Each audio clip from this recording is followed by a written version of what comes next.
Kwani hao waheshimiwa watakutolea pesa wapi? Hata wakikupatia utawaambia waende wakaibe, because ile mshahara wanapata haiwezi toshea watupatie pesa sisi wote. Ukiona wakigawa pesa ni kumaanisha hatutapata maendeleo. Lakini tukipanga laini, na wao watajipanga, na watajipanga na pesa ya barabara, watajipanga na pesa ya kiwanda.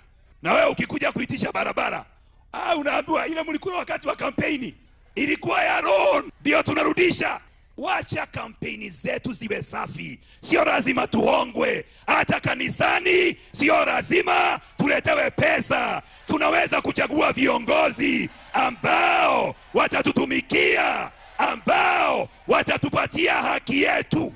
2027 tuchague viongozi ambao hawatatuhonga. Otherwise ukichukua hiyo 50 na 200 utakuwa unakunywa vumbi badala ya maji.